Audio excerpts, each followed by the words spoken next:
लाहौर में दूसरे रोज भी पुरजोश तरीके से बसंत मनाई जा रही है। अंदरूनी शहर के मकानात की छतों पर दिन भर बो काटा की सदाएं शहर की फजाओं में गूंजती रहीं। कायद नून लीग नवाज शरीफ और पंजाब की सीनियर वजीर मरियम औरंगजेब ने भी बसंत मनाई। गैर मुल्कियों समेत अमरीकी नाज़िमुल उमूर ने बसंत को खूबसूरत त्यौहार करार दिया। लाहौर में बसंत के दूसरे रोज भी जिंदा दिलाने लाहौर ने खूब हल्ला गुल्ला किया और फिजा बो काटा के नारों से गूंजती रही। अंदरूनी शहर गलियों के ऊंचे मकानात की छतों पर शहरी पतंग उड़ाकर बचपन की यादों को ताज़ा करते रहे। कोई पेचों का इंतजार करता रहा तो किसी ने इसे पंजाब की सकाफत के फरोग का जरिया करार दिया। बेहतरीन, अभी पीछे से पेचे भी आ रहे हैं, काफी गुड्डे हवा में पेचे आ रहे हैं हमारे पास, गुड्डे लूट भी रहे हैं, एंजॉय कर रहे हैं सारे। नई जनरेशन के लिए एक बड़ा अच्छा ये है और ये हमारा कल्चरल, लोगों को पता चलेगा कि क्या हमारा कल्चर है। And I am sure next year more people will come in. बड़ों के साथ साथ बच्चे भी बो काटा के नारे लगाते रहे।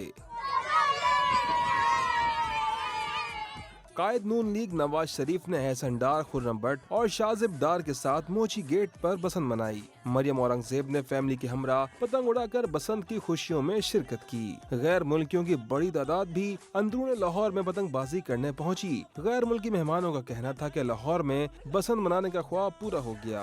अमरीकी नाज़िमुल उमूर नेटली बेकर ने भी लाहौर पहुंचकर बसंत का लुत्फ उठाया।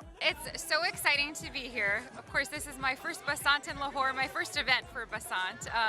Seeing the energy across the city and the unity among the population, it's really, really wonderful. Lahore में बसंत का सिलसिला रात गए तक जारी रहेगा।